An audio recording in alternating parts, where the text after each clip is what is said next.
चलिए आइए आज आपको हम बताते हैं कि पदार्थ की अवस्थाएं के बारे में, है ना। पदार्थ के बारे में आपको पहले हम परिभाषा दे चुके हैं कि पदार्थ किसे कहते हैं। जो स्थान गिरती है जिसमें द्रव्यमान होता है वह पदार्थ कहलाता है ना। लेकिन आज हम आपको सिखाएंगे कि पदार्थ की अवस्थाएं, पदार्थ की अवस्था के बारे में समझाएंगे कि पदार्थ किस किस अवस्था में रहता है। चलिए यहाँ पर देखिए ध्यान से कि पदार्थ की अवस्थाएं भौतिक रूप से यदि पूछा जाए कि पदार्थ की अवस्थाएं भौतिक रूप से 3 प्रकार के होते हैं। यानी आपसे पहला क्वेश्चन बनेगा कि पदार्थ की अवस्थाएं भौतिक रूप से कितने प्रकार की होती है, तो आप बताएंगे पदार्थ की अवस्था भौतिक रूप से 3 प्रकार की होती है ना। कौन कौन अवस्था होता है, तो आप यहाँ देखेंगे ठोस की अवस्था, द्रव की अवस्था और गैस की अवस्था होती है ना। यानी पदार्थ की अवस्था 3 प्रकार की होती है, ठोस, द्रव और गैस। चलिए आइए हम इसके बारे में ठोस द्रव गैस के बारे में जानते हैं कि ये ठोस द्रव गैस कौन कौन सा रूप में कौन कौन हो सकता है ना। चलिए आइए हम लोग देखते हैं कि ठोस अवस्था किसे कहते हैं ना। कि ठोस के बारे में जानेंगे, द्रव के बारे में जानेंगे और गैस के बारे में जानेंगे, है ना। यहाँ परिभाषा लिखें और 1-2 एग्जाम्पल लिखें जिससे आप आसानी से समझ पाएंगे, है ना। चलिए देखिए ठोस किसे कहेंगे, कह वे पदार्थ जिनका आकार एवं आयतन दोनों निश्चित हो। यानी वे पदार्थ, आप कोई भी ऐसा पदार्थ लेंगे जिनका आकार एवं आयतन, आयतन मतलब होता है वजन, है ना।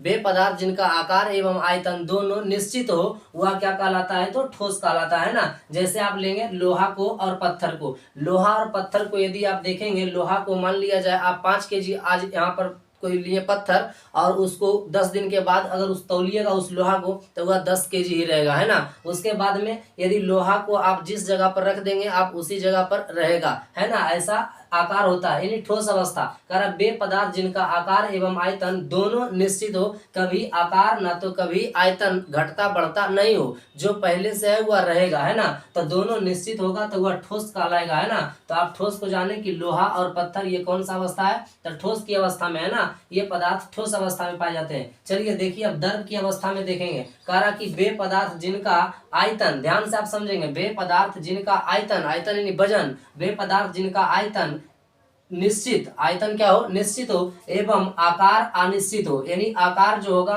वह अनिश्चित होगा, यह द्रव कहलाएगा, है ना। सीधा आप समझेंगे कि वे पदार्थ जिनका आकार अनिश्चित और आयतन निश्चित हो वह द्रव कहलाएगा, है ना। ध्यान से समझेंगे, जैसे आपको हम जल लिए और दूध लिए, है ना, ये द्रव अवस्था में पाया जाता है। कहने का मतलब है जल यदि आप एक बोतल में लेते हैं 1 लीटर तो उस दूसरे बोतल में भी रखेंगे तो वहां भी 1 ही लीटर होगा, है ना। ऐसा कि नहीं वहां कुछ बढ़ जाएगा या घट जाएगा, नहीं होगा। लेकिन इसका आकार देखेंगे, यदि आप बोतल में रखेंगे तो बोतल का आकार हो जाएगा, यदि आप उसे कुछ गिलास में रखते हैं तो गिलास का आकार हो जाएगा। यानी आकार यहाँ पानी का, दूध का ये बदल जाएगा, है ना। तो आकार इसका अनिश्चित है और आयतन निश्चित है, इसलिए हम इसे द्रव कहेंगे। द्रव की अवस्था में यानी जल दूध जो होगा द्रव की अवस्था में होगा, है ना। चलिए 3 नंबर में देखिए गैस की अवस्था के बारे में, कह रहा कि वे पदार्थ जिनका आकार एवं आयतन दोनों अनिश्चित हो। यानी वे पदार्थ जिनका आकार भी और आयतन भी दोनों अनिश्चित हो, मतलब उसका कोई निश्चित नहीं हो, वह द्रव कहलाएगा,